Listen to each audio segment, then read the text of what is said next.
Greetings to you all. I welcome you all to the zoology class for the lesson 6 respiration. The term respiration refers to the exchange of oxygen and carbon dioxide between environment and cells of our body where organic nutrients are broken down enzymatically to release energy.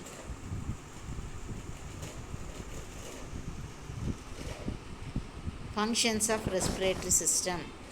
The 5 primary functions of respiratory system are to exchange oxygen and carbon dioxide between atmosphere and the blood, to maintain homeostatic regulation of body pH, to protect us from inhaled pathogens and pollutants, to maintain the vocal cords for normal communication, to remove the heat produced during cellular respiration through breathing.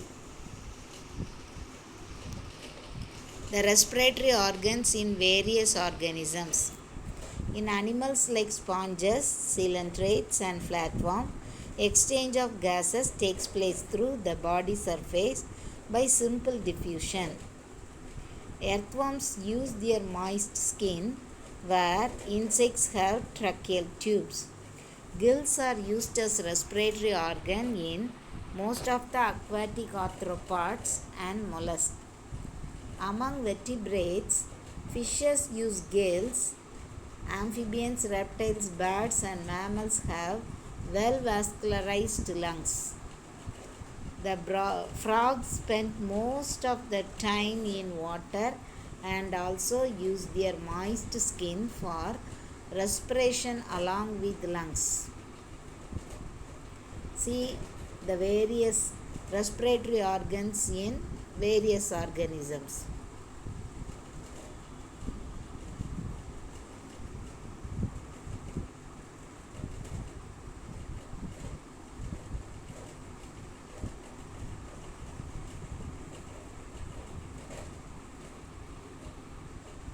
Human respiratory system.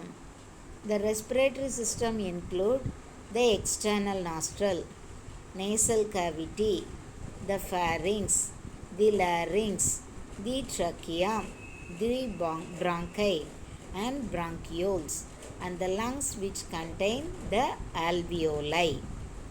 The parts starting from the external nostrils up to the terminal bronchioles constitute the conducting zone. The parts of the conducting zone humidifies and warms the incoming air. The alveoli and the ducts are called respiratory zone. In human being, air enters the upper respiratory tract through the external nostril. The air passing through the nostrils is filtered by fine pus and mucus lining the passage. The external nostril leads to the nasal chamber, which opens into the nasopharynx, which opens through the glottis of larynx region into the trachea. The ciliated epithelial cells lining the trachea, bronchi and bronchioles secrete mucus. Can you understand how mucus is secreted? By what? Mucous membrane lining the airway containing goblet cells which secrete mucus as slimy material rich in glycoprotein. Microorganisms and dust particles attach in the mucus films. During swallowing, a thin elastic flap called epiglottis prevents the food from entering into lungs, into larynx, and avoids choking of food.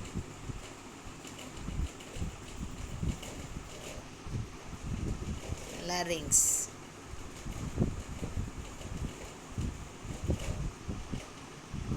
Trachea is a semi-flexible tube supported by multiple cartilaginous ring which extends up to the level of 5th thoracic vertebra where it divides into right and left primary bronchi one bronchus to each lung.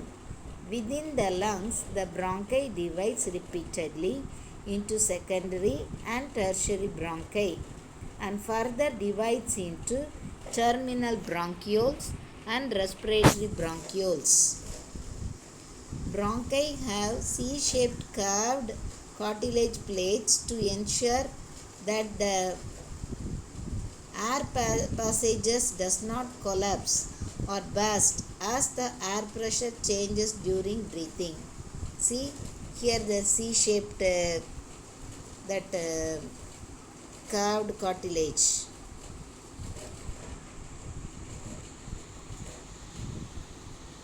The fine respiratory bronchioles terminate into highly vascularized thin-walled pouch-like air sacs called alveoli. The diffusion membrane of the alveolus is made up of three layers: the thin squamous epithelial cells of alveoli, the endothelium of the alveolar capillaries, and the basement substance found in between them. The thin squamous epithelial cells of alveoli are composed of type 1 type 2 cells. Type 1 cells are very thin so that gases can diffuse rapidly through them. Type 2 cells are thicker, synthesize and secrete a substance called surfactant. Surfactants are the thin non-cellular film made of protein and phospholipids covering the alveolar membrane. The surfactant lowers the surface tension in the alveoli and prevents the lungs from collapsing. The lungs are light spongy tissues enclosed in the thoracic cavity. See that yellow color are ribs. Within that you can see the lungs. Okay. The thoracic cavity is bound dorsally by vertebral column and ventrally by the sternum. Sternum is a tie-shaped bone, laterally by the ribs, and on lower side the dome-shaped diaphragm. The lungs are covered by double-walled pleural membrane which enclose the pleural fluid. The pleural fluid reduces the friction when the lungs expand and contract. See, C-shaped cartilage, bronchioles, lungs and heart. Characteristic features of respiratory surface. The surface area must be very large and richly supplied with blood vessels. Should be extremely thin and kept moist. Should be in direct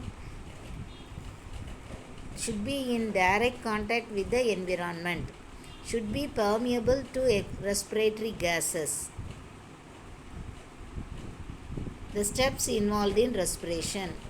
The exchange of air between the atmosphere and the lungs. Second one, the exchange of oxygen and carbon dioxide between the lungs and the blood. Then third one, transport of oxygen and carbon dioxide by blood. Exchange of gases between blood and the cells. Uptake of oxygen by the cells for various activities and the release of carbon dioxide. Mechanism of breathing. The movement of air between atmosphere and the lungs is known as ventilation or breathing. Inspiration and expiration are the two phases of breathing. Inspiration is the movement of atmospheric air into the lungs. Expiration is the movement of alveolar air that diffuses out of the lungs. See, oxygen is getting in. In the next picture, carbon dioxide is going out.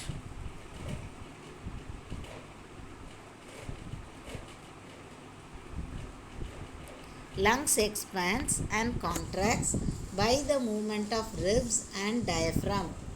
The diaphragm is a sheet of tissue which separates the thorax from the abdomen. In a relaxed state, diaphragm is dune-shaped. Ribs are moved by intercostal muscle. There are two types. They are external and internal intercostal muscles found between the ribs and the diaphragm helps in creating pressure gradient. Inspiration occurs if the pressure inside the lung is less than the atmospheric pressure, like expiration takes place when the pressure within the lung is higher than the atmospheric pressure. Inspiration is initiated by the contraction of diaphragm muscles and external intercostal muscles, which pulls the ribs and sternum upward and outwards and increases the volume of thoracic chamber in the dorsoventral axis. This makes the lungs to expand the pulmonary volume.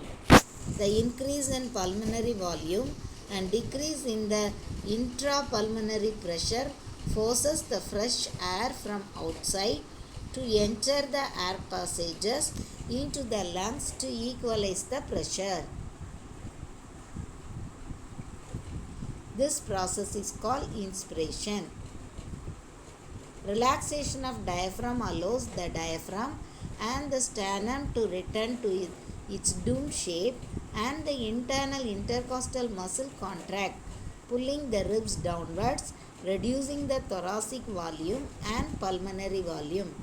This results in an increase in the intrapulmonary pressure slightly above the atmospheric pressure, causing the expulsion of air from the lungs. This process is called expiration. On an average and healthy human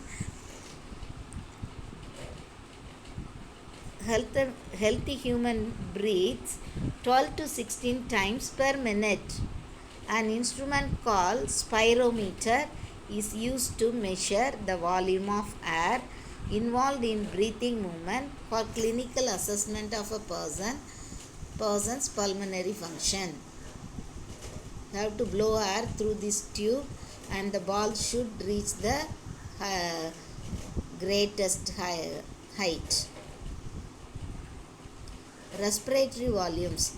Tidal volume, it is otherwise termed as TV.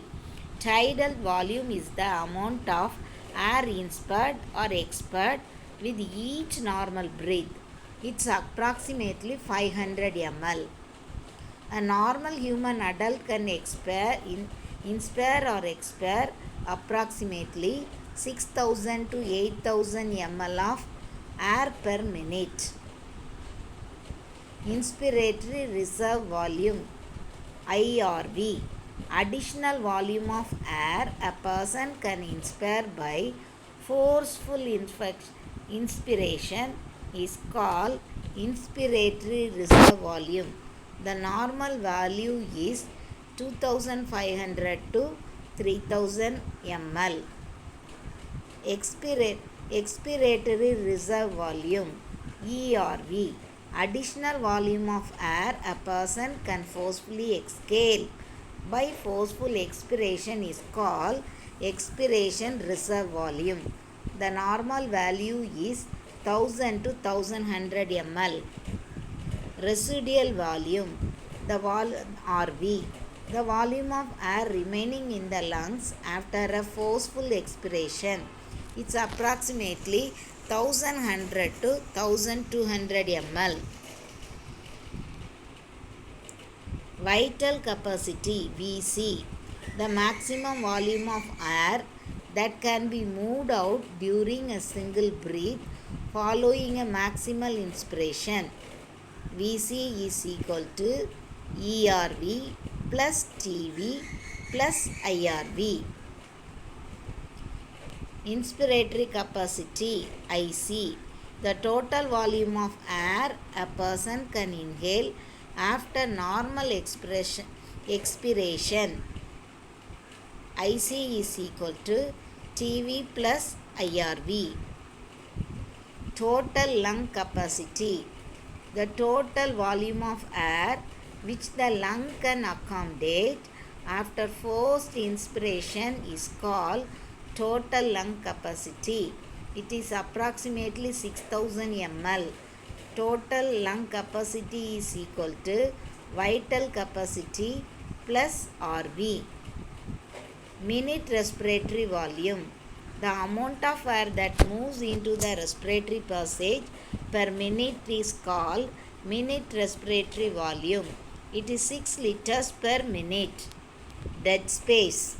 Some of the inspired air never reaches the gas exchange area but fills the respiratory passages where exchange of gases does not occur. This is called dead space. It amounts to, the amount is not given. Expiratory capacity, total volume of air a person can exhale after normal inspiration. EC is equal to TV plus EBV. The primary site for exchange of gases is alveoli. The uptake of oxygen and release of carbon dioxide occur between blood and tissues by simple diffusion driven by partial pressure gradient of oxygen and carbon dioxide. The partial pressure is the pressure contributed by an individual gas in a mixture of gases. It's represented as partial pressure of oxygen for oxygen and PCO2, that is partial pressure of CO2 for carbon dioxide. Due to the pressure gradient, oxygen from the alveoli enters into the blood and reaches the tissues. Carbon dioxide enters into the blood from the tissues and reaches the alveoli for elimination. As the solubility of carbon dioxide is 20 to 25 times higher than that of oxygen, the partial pressure of carbon dioxide is much higher than that of oxygen. See, in this way the exchange is taking place. Oxygen is taken to tissues. From the tissues, it is again taken to the lungs and eliminated out. Respiratory pigment. Hemoglobin belongs to the class of conjugated protein. The iron containing pigment portion, heme, constitute only 4% and the rest colorless portion of the keystone class globulin. Hemoglobin has a molecular weight of 68,000 Dalton and contains 4 atoms of iron and each which can combine with a molecule of oxygen. Methemoglobin. If the iron component of the hemotis is in the ferric state than the normal ferrous state, it is called methemoglobin. Methemoglobin does not bind with oxygen. Normally, RBC contain less than 1% of methemoglobin.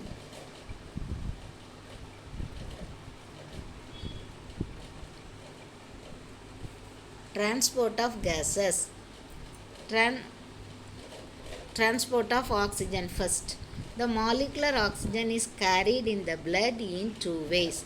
Bound to hemoglobin within the red blood cells and dissolved in plasma.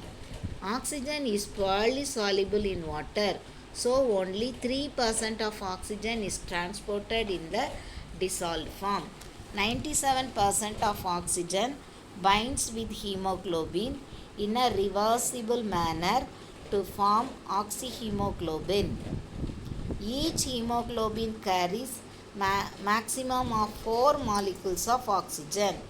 In the alveoli, high partial pressure of oxygen, low partial pressure of carbon dioxide, low temperature and less hydrogen concentration favors the formation of oxyhemoglobin, whereas in the tissues, low partial pressure of oxygen, high partial pressure of carbon dioxide, high hydrogen concentration and high temperature favors dissociation of oxygen from the oxyhemoglobin. Note the factors which are necessary for association of oxygen to the hemoglobin and dissociation of oxygen from oxyhemoglobin. A sigmoid curved S-shaped is obtained when percentage saturation of hemoglobin with oxygen is plotted against partial pressure of oxygen. This curve is called oxygen hemoglobin dissociation curve. This S-shaped curve has a steep slope for partial pressure of oxygen values between 10 to 15 mmHg and flattens between 70 and 100. Transport of carbon dioxide.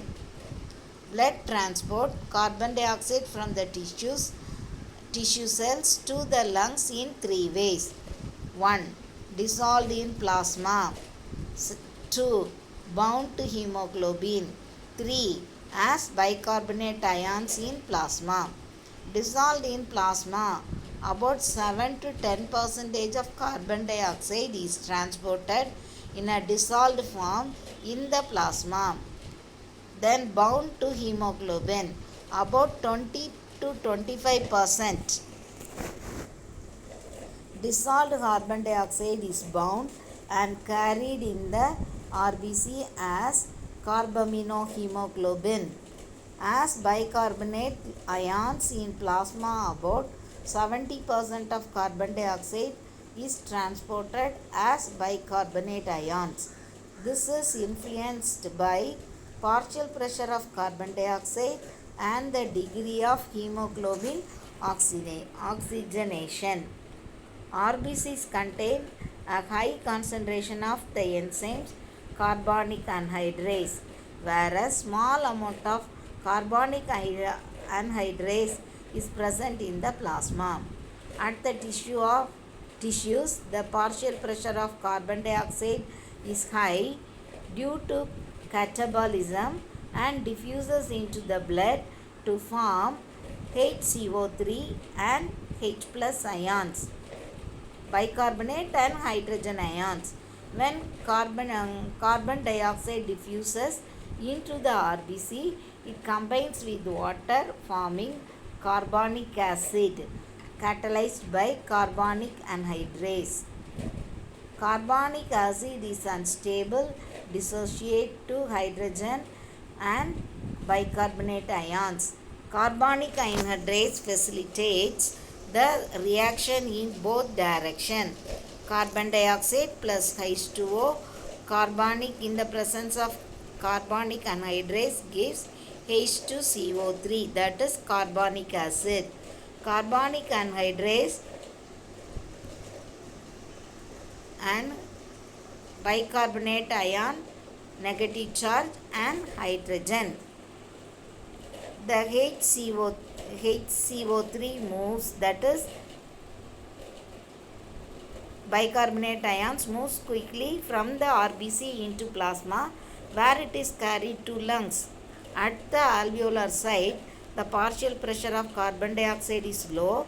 The reaction is reversed, leading to the formation of carbon dioxide and water. Thus, carbon dioxide trapped as bicarbonate ion. At the tissue level, it is transported to the alveoli and release of carbon dioxide. Every 100 ml deoxygenated blood delivers 4 ml of carbon dioxide to the alveoli for elimination. Regulation of respiration. A specialized respiratory center present in medulla oblongata of the hindbrain is called respiratory rhythm center, which is responsible for this regulation. Pneumotoxic center present in pons varolii region of brain moderates the function of the respiratory rhythm center to ensure normal breathing. Two centers, respiratory center in medulla oblongata and respiratory rhythm center in pneumotoxic center in pons varolii. The hemosensitive area found close to the rhythm center is highly sensitive to carbon dioxide and hydrogen plus ion. The receptors associated with the aortic arch and carotid artery send necessary signal to the rhythm center for remedial action. Problems in oxygen transport. When a person travels quickly from sea level to elevation about 8,000 feet, that is a mountain, where the atmospheric pressure and partial pressure of oxygen are lowered, the individual responds with symptoms of acute mountain sickness, AMS. The symptoms are headache, shortness of breath, nausea, dizziness due to poor binding of oxygen with hemoglobin. When the person moves on a long term basis to mountain from sea level, his body begin to make respiratory and hemopoietic adjustment. To overcome this situation, kidneys accelerate production of the hormone erythropoietin, which stimulates the bone marrow to produce more RBCs. When a person descends deep into the sea, the pressure in the surrounding water increases, which causes the lungs to decrease in volume. This decrease in volume increases the partial pressure of the gases within the lungs. This effect can be beneficial because it tends to drive additional oxygen into the circulation. But this benefit also has a risk. The increased pressure can drive nitrogen gas into the circulation. This increase in blood nitrogen content can lead to a condition called nitrogen necrosis. When the diver ascends to the surface too quickly, a condition called bench and decompression sickness occurs and nitrogen comes out of the solution while still in blood forming bubbles. Small bubbles in the blood are not harmful, but large bubbles can lodge small capillaries blocking the blood flow or can press on nerve endings. Decomposition sickness is associated with pain in joints and muscles and neurological problems including stroke. The risk of nitrogen necrosis and bends is common in scuba divers. During carbon dioxide poisoning, the demand for oxygen increases. As the oxygen level in the blood decreases, it leads to suffocation and the skin turns bluish black.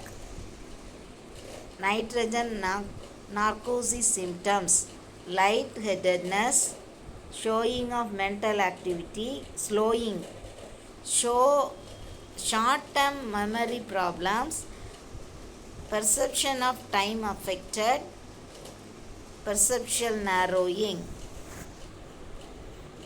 Disorders of the respiratory system. Asthma. It is characterized by narrowing and inflammation of bronchi and bronchioles and difficulty in breathing.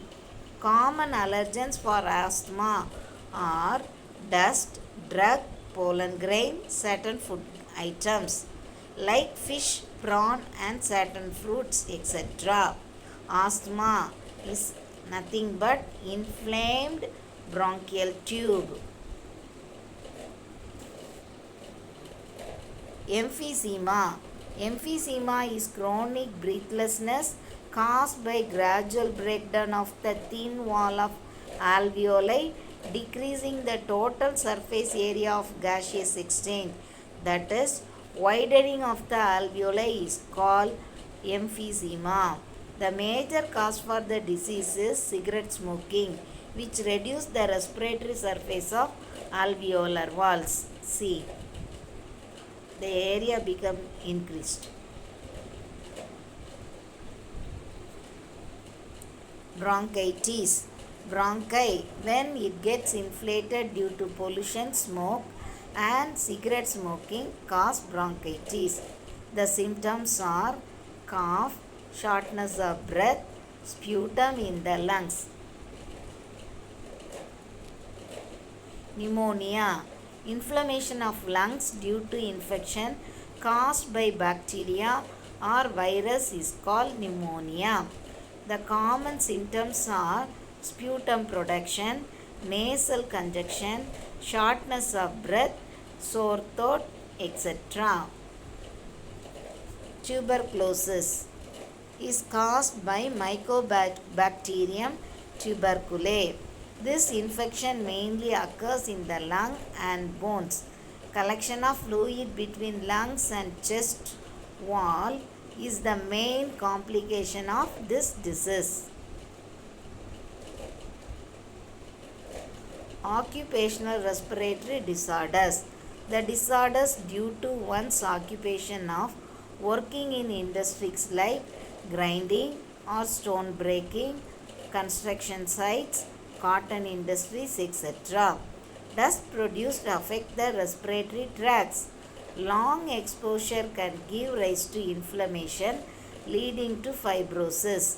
Silicosis and asbestosis are occupational respiratory diseases resulting from inhalation of particle of silica from sand grinding the asbestos into the respiratory tract. Workers working in such industries must wear protective masks. Effects of smoking. Today, due to curiosity, excitement, or adventure, youngsters start to smoke. Research says about 80% of lung cancer is due to cigarette smoking. There are thousands of known chemicals which include nicotine, tar, carbon monoxide, ammonia, sulfur dioxide, and even small quantities of arsenics. Carbon monoxide and nicotine damage cardiovascular system. Tar damages the gaseous exchange system.